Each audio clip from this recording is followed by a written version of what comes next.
کے مطابق مدنی ہے۔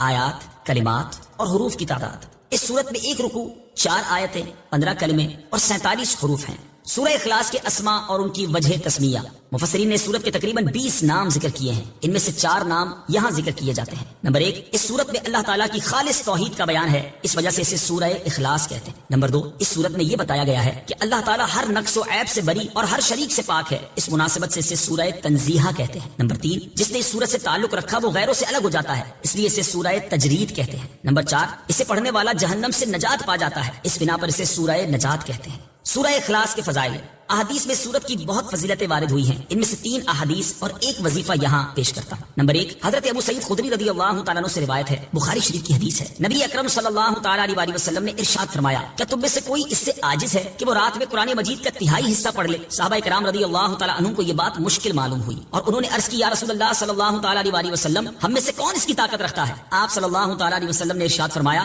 سورہ اخلاص 1/3 قرآن کے برابر ہے۔ نمبر 2، حضرت عائشہ صدیقہ رضی اللہ تعالیٰ عنہا فرماتی ہیں، بخاری شریف کی حدیث ہے، حضور پرنور صلی اللہ تعالیٰ علیہ وسلم نے ایک شخص کو ایک لشکر میں روانہ کیا، وہ اپنے ساتھیوں کو نماز پڑھاتے تو سورہ فاتحہ کے ساتھ سورت ملانے کے بعد سورہ اخلاص پڑھتے تھے۔ جب لشکر واپس آیا تو لوگوں نے نبی کریم علیہ الصلوۃ والسلام سے یہ بات ذکر کی تو پیارے آقا علیہ الصلوۃ والسلام نے ان سے ارشاد فرمایا، اس سے پوچھو کہ تم ایسا کیوں کرتے ہو؟ جب لوگوں نے اس سے پوچھا تو اس نے کہا، یہ سورت رحمان کی صفت ہے، اس وجہ سے میں اسے پڑھنا پسند کرتا ہوں۔ تاجدار رسالت صلی اللہ تعالیٰ علیہ وسلم نے ارشاد فرمایا، اسے بتا دو کہ اللہ تعالیٰ اس سے محبت فرماتا۔ نمبر 3، حضرت انس رضی اللہ تعالیٰ عنہ سے روایت ہے، ترمذی شریف کی حدیث ہے، ایک شخص نے سید عالم صلی اللہ تعالیٰ علیہ وسلم سے عرض کی کہ مجھے اس سورت سے بہت محبت ہے، ارشاد فرمایا، اس کی محبت تجھے جنت میں داخل کرے۔ نمبر 4، تفسیر ساوی میں لکھا ہے کہ جو شخص گھر میں داخل ہوتے وقت سلام کرے اور اگر گھر خالی ہو تو حضور اقدس صلی اللہ تعالیٰ علیہ وسلم کو سلام کرے اور ایک بار قل هو اللہ پڑھ لیا کرے تو انشاءاللہ فقر و فاقہ سے محفوظ رہے گا، اور یہ بہت مجرب عمل ہے۔ سورہ اخلاص کا شان نزول: اس سورت کا شان نزول یہ ہے کہ کفار نے رسول اللہ صلی اللہ تعالیٰ علیہ وسلم سے اللہ رب العزت کے متعلق طرح طرح کے سوال کیے۔ کوئی کہتا تھا کہ اللہ عز و جل کا نسب کیا ہے، کوئی کہتا تھا کہ وہ سونے کا ہے یا چاندی کا ہے یا لوہے کا ہے یا لکڑی کا ہے، کس چیز کا ہے؟ کسی نے کہا وہ کیا کھاتا ہے، کیا پیتا ہے، ربوبیت اس نے کس سے ورثے میں پائی اور اس کا کون وارث ہوگا؟ ان کے جواب میں اللہ تعالیٰ نے یہ سورت نازل فرمائی اور اپنی ذات و صفات کا بیان فرما کر معرفت کی راہ واضح کی اور جاہلانہ خیالات و اوہام کی تاریکیوں کو جن میں وہ لوگ گرفتار تھے اپنی ذات و صفات کے انوار کے بیان سے محو کر دیا۔ سورہ اخلاص کے مضامین: اس سورت میں اسلام کے سب سے اہم عقیدے اللہ تعالیٰ کی وحدانیت کو بیان کیا گیا ہے، نیز اللہ تعالیٰ کے صفات کمال کے ساتھ متصف ہونے کا ذکر اور عیسائیوں اور مشرکوں کا رد کیا گیا ہے۔ سورہ ابو لہب کے ساتھ مناسبت: سورہ اخلاص کی اپنے سے ماں قبل سورت لہب کے ساتھ مناسبت یہ ہے کہ دونوں سورتوں کی آیات کے آخر کا وزن ایک جیسا ہے۔ کمال کا واقعہ روایتوں میں آتا ہے، کتابوں میں لکھا کہ ایک بادشاہ تھا، اچھا وہ بادشاہ سلامت جو ہے اس کو وہ کہیں راستے میں گیا، اور جب وہ راستے میں گیا تو اس نے کیا دیکھا کہ ایک باغ ہے اور وہ گنے کا باغ تھا، ٹھیک ہے نا؟ تو اس گنے کے باغ میں اس بادشاہ سلامت نے اپنے قافلے سے بچھڑ گیا تھا، بڑا گرمی لگی اسے، تو اس گنے کے باغ کو ایک بچی سنبھالتی تھی، تو اس بچی کو اس نے کہا کچھ پینے کو ملے گا، تو بچی بڑی نیک تھی، وہ گئی اور گنے کا جوس نکال کر بادشاہ سلامت کو پیش کیا۔ بادشاہ نے جیسے ہی وہ گلاس پیا تو حیران، کیا ٹیسٹ، کیا میٹھا گنے کا رس۔ تو بادشاہ نے کہا یہ بنایا کیسے تم نے، اتنی جلدی لیکن آ گئی، گنے کا جوس نکالنے میں تو دیر لگتی ہے۔ کہ اللہ نے ہمارے باغ میں بڑا کمال دیا ہے، اتنے کمال کے گنے ہیں کہ ہاتھ سے دباتے ہیں تو جوس نکل آتا ہے۔ اچھا ہونا کیا چاہیے تھا کہ ماشاءاللہ اللہ تمہارے باغ میں اور برکت دے۔ اچھا آدمی تو یہ کہتا نا، بادشاہ کہتا ہے ایسا باغ، اتنی کوالٹی، چلو اس باغ پہ قبضہ کر لیتے ہیں۔ ظالم آدمی تو یہی سوچتے ہیں نا کہ قبضہ کر لیتے ہیں، اس باغ کو میں لے لیتا ہوں، بچی کیا کر لے گی میرا۔ اچھا نیت خراب ہو گئی اور اب کہتا تھا ایک اور گلاس لے کر آؤ، قبضہ تو کرنا ہی اب تو اپنا ہی ہو گیا نا، بڑے لوگ یہی سمجھتے ہیں نا اب تو اپنا ہی ہو گیا، اب کیا کرے گی، چھوٹی سی بچی ہے، چلو ایک اور پلاؤ گلاس۔ تھوڑی دیر ہوئی تو بچی جو ہے وہ روتی بھی آئی اور کہتی لگتا ہے ہمارے بادشاہ کی نیت خراب ہو گئی۔ بچی آ کر کہتی ہے، بادشاہ کہتے کیوں ایسا کیوں کہا؟ اچھا اس کو پتہ نہیں یہی بادشاہ ہے جو ہمارے باغ میں بیٹھا، یہی بادشاہ نیت بھی اسی کی خراب ہوئی ہے۔ بچی روتی بھی آئی، کہتی ہے لگتا ہے ہمارے بادشاہ کی نیت خراب ہو گئی۔ کیوں کہہ رہی ہو ایسا؟ بات یہ ہے کہ میں اتنی زور سے گنے کو دبا رہی ہوں، رسی نہیں نکل رہا، کیونکہ جب بادشاہ کی نیت خراب ہوتی ہے نا تو اللہ پاک برکت اڑا دیتا ہے، برکت ختم ہو جاتی ہے۔ اللہ اکبر۔ اب وہ بادشاہ نے دل ہی دل میں بری نیت سے توبہ کی، کہا نہیں نہیں مجھے اس بچی کا باغ نہیں لوٹنا ہے، اب پھر جاؤ دیکھو شاید رس نکل آئے۔ تھوڑی دیر میں بچی خوشی خوشی آتی ہے، دیکھیں گنے سے رس نکلنا شروع ہو گیا ہے۔ ہماری میمنی کی ایک کہاوت ہے، آج سن لو اور سمجھ بھی لو کہ نیت میں خطرہ تو جولی میں پتھرا، کہ جس کی نیت میں خطرہ ہوتا ہے نا، بری نیت ہوتی ہے، اس کی جولی میں پتھر ہی آتے ہیں، آتا اور کچھ نہیں ہے۔ تو نیتیں اچھی رکھو، لوگوں کی اچھی باتیں سوچو، لوگوں کی بھلائی سوچو، لوگوں کی خیر خواہی کرو، اپنا ہی بھلا ہونا ہے، ہاں آپ کی چیزیں آسان ہونا شروع ہو جائیں گی۔ حدیث پاک میں آتا ہے ایک خاتون تھی، وہ اپنے کھانا کھا رہی تھی تو کسی نے دروازے پر دستک دی کہ اللہ کے نام پہ کچھ دو۔ اب تھوڑا سا ہی کھانا تھا، انہوں نے کیا کیا، اپنا نوالا نکال کر، اپنا نوالا جو کھا رہی تھی نا روکا اور کہا چلو یہ کھانا اس غریب کو دے دے، اپنا نوالا دے دیا۔ تھوڑے عرصے کے بعد وہ خاتون کے یہاں بچہ پیدا ہوا، حدیث کا مضمون ہے، تو بچہ لے کے جا رہے تھے، ایک بھیڑیا آیا اور بھیڑیا اس کے چھوٹے سے بچے کو لے کر بھاگنے لگا۔ اب ماں کا بچہ جانور لے جائے، ماں کی کیا حالت ہوگی؟ ماں چیخنے لگی میرا بچہ بچاؤ بچاؤ۔ نبی پاک علیہ الصلوۃ والسلام فرماتے ہیں اللہ نے فرشتے کو بھیجا کہ جاؤ اس بھیڑیے کے منہ سے بچہ چھینو، عورت کو واپس دو اور اس کو کہہ دینا یہ لقمے کے بدلے لقمہ ہو گیا ہے۔ ہائے ہائے بڑی بات گہری ہے، اگر سمجھ آ جائے۔ تم نے منہ سے لقمہ میری راہ میں دیا تھا نا، خود نہیں کھایا، کسی میرے بندے کو کھلا دیا نا۔ تیرے بچے کو جو جانور نے لقمہ بنایا تھا، ہم نے اس لقمے سے تیرے بچے کو آزادی عطا کی۔ کاش یہ سمجھ آ جائے۔ بچوں کی بھلائی چاہتے ہو نا، دوسروں کے بچوں کا بھلا کرو، آپ کے بھلا بچوں کا ویسے ہی ہونے لگ جائے گا۔ اپنے گھر کا بھلا چاہتے ہو نا، کسی کے گھر کا بھلا کر دو، تمہارے گھر سے آفتیں ویسے ہی دور ہو جائیں۔ دوسروں کو تکلیف دے کے آپ سمجھتے کہ میں خوشحال ہو جاؤں گا، پڑوسی پریشان ہو تم سمجھو کہ میں خوش رہوں گا، نہیں۔ دوسروں کا بھلا، دوسروں کی خیر، اس کی برکتیں آئیں گی، اس کی ریفلیکشن آئے گی۔ یہ گو اراؤنڈ کہلاتا ہے، جو بندہ کرتا ہے واپس آتا ہے لوٹ کے۔ برائی کرو گے برائی لوٹ کر آئے گی، اچھائی کرو گے وہ کہیں نہ کہیں تمہارے سامنے ضرور آئے گی، اور اس کی روایتیں موجود ہیں۔ انسان جب صدقہ کرتا ہے وہ بلا کو روک لیتا ہے، بلا آ رہی ہوتی ہے اس کو روک لیتا ہے، نہیں آنے دیتا بندے کے اوپر۔ دعا جو ہے نیکی ہے نا، بلا کو روکتی ہے، بلا سے دعا لپٹ جاتی ہے، نہیں آنے دیتی بندے کے اوپر۔ تو نیکیاں کرو، یہ تمہیں کہیں نہ کہیں دنیا میں اس کا بینیفٹ کمال انداز میں ملتا رہے گا، نہ صرف ہمیں ملے گا، ہماری نسلوں کو ملے گا۔ تو بہرحال میرے پیارے اسلامی بھائیوں، پتہ یہ چلا کہ ہمیں نیکیاں کرنی ہے، بھلائی کرنی ہے۔ اچھا اولاد کو کیسے برکتیں ملتی؟ قرآنی واقعہ سورہ کہف جو پڑھتے ہیں انہوں نے تو کئی بار یہ واقعہ پڑھا ہوگا، تلاوت میں تو پڑھا ہوگا، پتہ نہیں ترجمہ پڑھا ہے نہیں پڑھا۔ حضرت موسیٰ اور حضرت خضر کا واقعہ نا سورہ کہف میں سبحان اللہ ذکر ہوتا ہے، وَأَمَّا الْجِدَارُ فَكَانَ لِغُلَامَيْنِ يَتِيمَيْنِ فِي الْمَدِينَةِ وَكَانَ تَحْتَهُ كَنْزٌ لَهُمَا وَكَانَ أَبُوهُمَا صَالِحًا فَأَرَادَ رَبُّكَ أَن يَبْلُغَا أَشُدَّهُمَا وَيَسْتَخْرِجَا كَنْزَهُمَا رَحْمَةً مِّن رَّبِّكَ۔ سبحان اللہ۔ ترجمہ کیا ہے؟ رہی وہ دیوار وہ شہر کے دو یتیم لڑکوں کی تھی اور اس کے نیچے ان کا خزانہ تھا اور ان کا باپ نیک آدمی تھا، تو آپ کے رب نے چاہا کہ وہ دونوں جب اپنی جوانی کو پہنچے اپنا خزانہ نکال لیں۔ آپ کے رب کی رحمت سے حضرت خضر نے وہ دیوار کھڑی کر دی، اور ریزن کیا بتایا حضرت موسیٰ کو کہ ان کا باپ بڑا نیک تھا، یہ دو یتیم بچوں کا خزانہ اس دیوار کے نیچے دفن تھا۔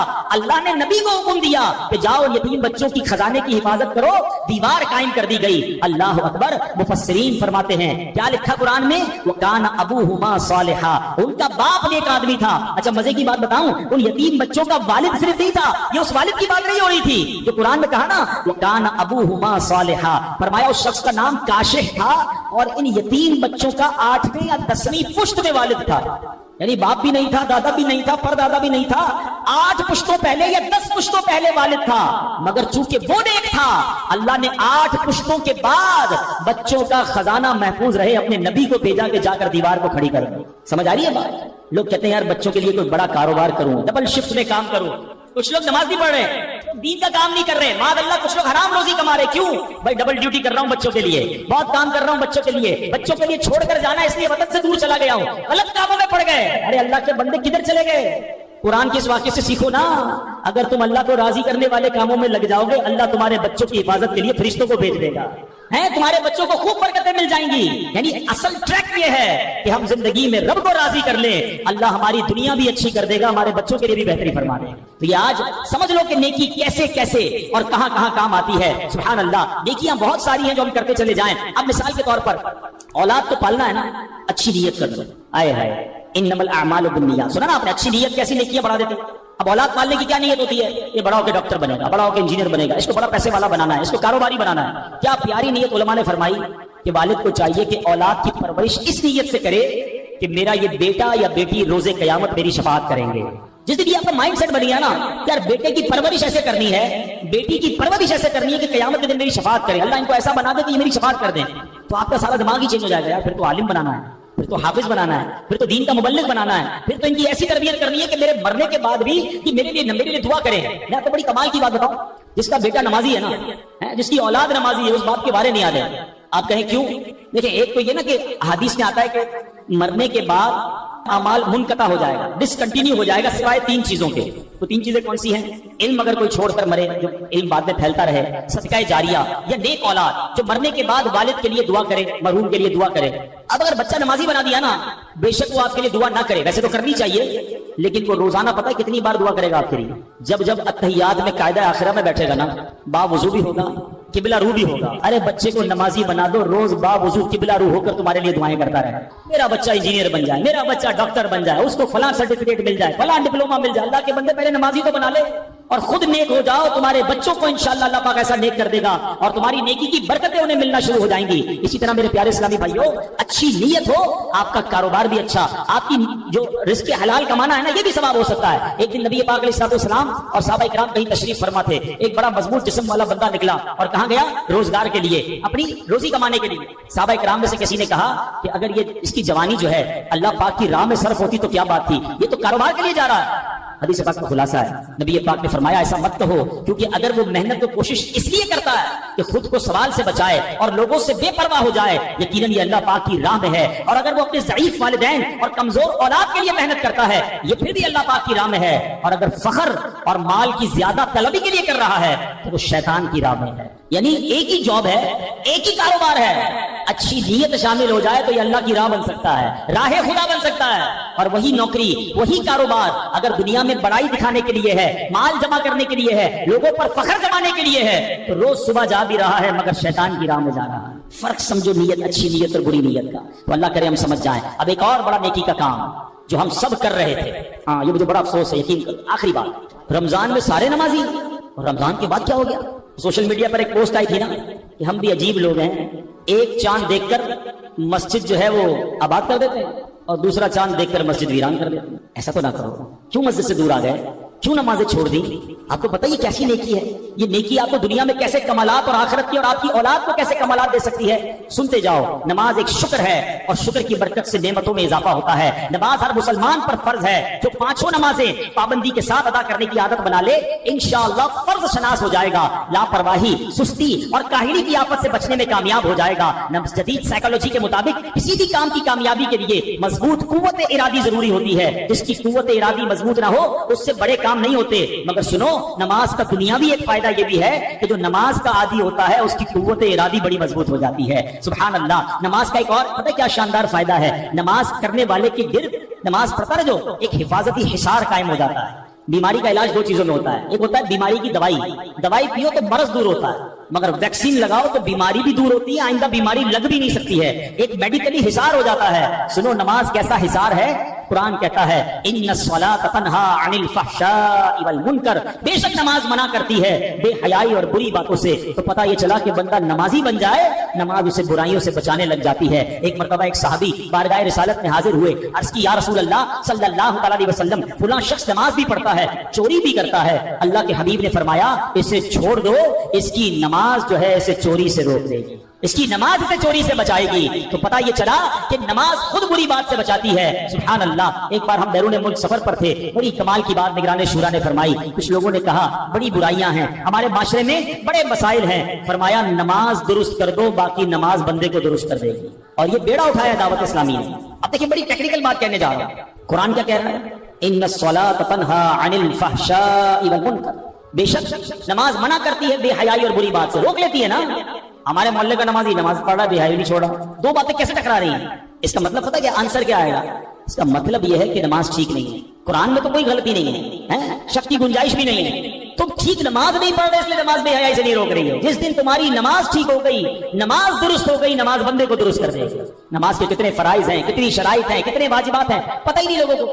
اچھا میں اس کو تھوڑا سا آسان طریقے سے سمجھا دیتا ہوں. کسی بھی تالے کو کھولنے کے لیے کیا چاہیے؟ تالا کھولنے کے لیے چابی چاہیے. اب میں اپنی گاڑی کی چابی دے دوں، ہم اپنی گاڑی کھول لیں گے اس سے؟ چابی تو ہے بھائی. آپ نے تو کہا تالے کے لیے چابی چاہیے، ابھی تو بولا آپ نے. تو آپ کہیں گے بھائی جیسا تالا ویسی چابی، جس کے اندر جیسے دندانے ہیں نا وہ پورے چاہیے. چابی تھوڑی گھس جائے، پھر بھی اپنی چابی گھس جائے تمہارا تالا نہیں کھولتی ہے. یار کسی اور کی چابی تمہارا تالا نہیں کھولتی تو غلط نماز جو ہے تمہیں کیسے سدھارے گی؟ پراپر نماز کر لو، پھر دیکھو جنت کا دروازہ کیسے کھلتا ہے. ہاں نماز جنت کی کنجی ہے. یہ چابی کی مثال بن گئی نا. یہ تو چابی ہے جو جنت کا دروازہ کھلے گا، لیکن پراپر چابی تو لگاؤ. نہ وضو ٹھیک کر رہا ہے، نہ نماز ٹھیک پڑھ رہا ہے. یہ کمال ہے دعوت اسلامی کا. واللہ لوگ اگر اس پر کبھی موقع ملا تو میں اس پر بھی بات کروں گا تفصیلی کہ یہ جو دعوت اسلامی نے ایک اور کمال کیا نا بہت سارے کمالوں کے ساتھ ساتھ کہ معاشرے کو جس چیز کی ضرورت تھی جس کو بھلائے بیٹھے تھے لوگ جس کا تصور ہی نہیں تھا وہ سکھانا شروع کر دیا. بچپن سے بڑے ہوئے کبھی نہیں سنا کہ کوئی نماز کورس ہوگا. اللہ سلامت رکھے دعوت اسلامی کو فیضان نماز کورس ڈیزائن کر دیا. میں آپ سے پوچھوں 40 سال پرانے نماز سے پوچھو نماز کہاں سیکھی ہے, وضو کہاں سیکھا ہے؟ کیا ابو کے ساتھ آتا تھا وضو خانے پہ؟ ابو بھی وضو کرتے تھے, ابو کو دیکھ کر میں نے وضو شروع کر دیا. دادا نماز پڑھتے تھے, ان کو دیکھ کر ہم نے نماز سیکھ لی. اس کا مطلب کہیں بھی پراپر سیکھی نہیں ہے نہ وضو نہ نماز, اور اسی میں غلطیاں ہو رہی ہیں. آپ کریں ایک بار فیضان نماز کورس, آپ کو میری بات سمجھ آ جائے گی کہ یار 20 سال سے نماز پڑھ رہا تھا, میری تو کتنی غلطیاں تھی, نہ وضو پراپر, نہ نماز پراپر, نہ سجدہ پراپر, نہ تلاوت پراپر. کدھر سے ثواب ملے گا, کدھر سے روحانیت ملے گی؟ ہم کہتے ہیں یار پتہ نہیں میں کب سے تلاوت کر رہا ہوں, دل میں روحانیت ہی نہیں آ رہی. بھائی قرآن صحیح تو پڑھنا سیکھو پہلے. اب یہ بڑا نازک مسئلہ میں نے چھیڑ دیا, تو پلیز سمجھو دعوت اسلامی والے ہمارے خیر خواہ ہیں کہ جو گلی گلی مسجد مدرسۃ المدینہ بالغان لگاتے ہیں نا, اسی لیے لگاتے ہیں کہ یار 15 منٹ کے لیے آؤ, مخارج ٹھیک کر لو, تمہارا پڑھنا درست ہو جائے گا, پھر قرآن پڑھی جاؤ, ہر آیت تمہارے دل میں نور داخل کرے گا. ایک بار آ کر نماز اپنی سیکھ جاؤ, اب ہر سجدہ تمہارا درجہ بلند کرے گا. فجر میں اٹھ کر سردیوں میں وضو کر کے نماز پڑھ رہے ہو, برسوں سے پڑھ رہے ہو, ایک بار سیکھ لو نا, کہیں ایسا نہ ہو سارا سفر بیکار ہو جائے. اللہ کرے کہ یہ بات سمجھ آ جائے. تو نماز یہ کمال کی چیز ہے, آپ کی قوت ارادی مضبوط کر دے گی, آپ کو برائیوں سے روک دے گی, آپ کی زندگی کی روٹین تبدیل کر دے گی. بس نماز کو ایک بار ٹھیک طریقے سے سیکھ لو. اور جو میں نے نیت کی بات کی نا, اچھی نیت تو بہت برکت لاتی ہے, لیکن اگر دل میں نیت بری ہو نا, ہاں اس کا بھی بڑا مصیبت ہے. وہ آپ کے اوپر بھی اور آپ کی آنے والی نسلوں پہ بھی برا امپیکٹ ڈالے گی, آپ کے کاروبار کو تباہ کر کے رکھ دے گی. اگر آپ کسی کے کاروبار پر, کسی کے مال پر, کسی کی زندگی پر بری نظر لگائے بیٹھے ہیں, اللہ سے خوف تو کرو نا, گناہ سے تو بچو. اگر مشکل سے نکلنا ہے نا تو اللہ کی فرما برداری کرو. ایک اور جگہ رب فرماتا ہے وَمَن يَتَّقِ اللَّهَ يَجْعَل لَهُ مَخْرَجًا, اگر جو اللہ سے ڈرے اللہ اس کے لیے نجات کا راستہ نکال دے. اللہ ایسے راستے نکالتا ہے جب بندہ اللہ کی فرما برداری کرتا ہے. اللہ کی نافرمانی بھی کرتے ہیں, پھر کہتے ہیں یار پتہ نہیں کون سا گناہ ہو گیا, مسئلے حل ہی نہیں ہو رہے, میری دعائیں قبول نہیں ہو رہی. اچھا نماز پڑھتے ہیں, ہاں وہ تو کبھی کبھی پڑھ لیتے ہیں. اچھا نماز قضا بھی ہو رہی ہے اور اس کو اس بات کا احساس بھی نہیں کہ پتہ نہیں کون سا گناہ کر رہا ہوں. ارے بھائی تو سب سے بڑا گناہ کر رہا ہے. یہ بڑا مسئلہ ہے ہمارے یہاں. کوئی شراب پیے نا تو کہتے اوہ شراب پیتا ہے, جوا کھیلے اوہ تو جواری ہے, یہ تو چوری کرتا ہے. اچھا ہم نے اپنے طور پر گناہوں کی اپنی ڈیفینیشن بنا لی. یقیناً چوری, شراب, جوا حرام, جہنم میں لے جانے والا کام, مگر نماز نہ پڑھنا یہ اس سے بڑا گناہ ہے. اچھا کوئی بات نہیں, نماز جمعے کی پڑھتا ہے, وہ کوئی گناہ ہی نہیں ہے. ہم نے بھی اپنے طور پہ گناہوں کی ڈیفینیشن بنا لی ہے. خدارا اللہ کے غضب سے ڈرو, اور جس دن اللہ کی فرما برداری کرو گے اللہ آپ کو انشاءاللہ غیب سے راستے نکالے گا. کیسے غیب سے راستے نکلتے ہیں سنو, نیکی کا فائدہ, کسی کی مدد کرنے کا فائدہ. بڑا کمال کا واقعہ, آج سے تقریباً 150-200 سال پہلے کا یہ واقعہ. عرب کے کسی دیہات میں رہنے والا شخص تھا جس کا نام تھا ابن جدعان. موسم بہار میں ایک بار وہ اپنے اونٹوں کے باڑے میں پہنچا تو اس کے اونٹ بڑے کھربا تھے, صحت مند تھے. اونٹنی تو بہت ہی صحت مند تھی, کمال کا اس سے دودھ اتر رہا تھا نا. تو یہ دیکھ کر اس کا سر شکر سے جھک گیا. پھر اچانک اس کو قرآن پاک کی 4 پارے کی پہلی آیت یاد آ رہی. وہ آیت کیا ہے؟ لن تنالوا البر حتى تنفقوا مما تحبون. اللہ فرماتا تم ہرگز بھلائی کو نہ پہنچو گے جب تک راہ خدا میں اپنی پیاری چیز خرچ نہ کرو. تو اس نے فیصلہ کر لیا کہ اس اونٹنی اور اس کے بچے کو راہ خدا میں صدقہ کر دوں گا. کہ اتنا دودھ دے رہی ہے, اتنی اچھی اونٹنی ہے, تو میں اس اونٹنی کو ہی صدقہ کر دیتا ہوں. سب سے اچھی چیز تھی. یہ بڑی کمال کی بات ہے. میں اس آیت اور اس کے ترجمے اور اس کی تفسیر پر تھوڑی دیر بعد بات کرتا ہوں, پھر آپ کو سمجھ آئے گی کہ اپنی پیاری چیز خرچ کرنے کا اجر کتنا ہے. تو اس نے کیا کیا کہ یہ اونٹنی کو اور بچے کو ساتھ لیا اور ایک پڑوسی کے گھر پہنچ گیا. پڑوسی کی 7 غریب بیٹیاں تھیں, بڑا غریب تھا. دروازہ کھٹکھٹایا اور جیسے دروازہ کھلا تو کہا یہ اونٹنی, اس کا بچہ, یہ آپ کو تحفہ ہے. پڑوسی تو حیران, دودھ دینے والی اونٹنی میرے گھر آ گئی, بڑی دعائیں دی اس نے. ابھی ابن جدعان جو چلا گیا, کچھ عرصہ ہوا تو بڑا قحط آ گیا. پانی بھی نہیں, بارشیں بھی نہیں ہو رہی, ہر طرف پانی کی قلت. ایک ایک گھونٹ کو لوگ ترستے لگے. ابن جدعان نے اپنے بیٹوں کو ساتھ لیا کہ چلو پانی ڈھونڈتے ہیں. ڈھونڈتے وہ ایک غار, انڈر گراؤنڈ ایک غار تھا, اس پہ چلا گیا. جب اندر اترا تو شاید یہاں پانی مل جائے. اندر اترا تو پانی میں تو گیا لیکن پانی نہیں تھا بلکہ دلدل تھی. بچوں نے بڑی آوازیں لگائیں, ابن جدعان باہر بھی نکل سکا. بچے تھوڑی دیر, 1 دن تو انتظار کیا, لگتا ہے ابا جی تو گئے. یہ بچے گھر آئے اور ابا جی کے لیے سمجھ فاتحہ پڑھی اور سب نے ابو کا مال آپس میں بانٹنا شروع کیا.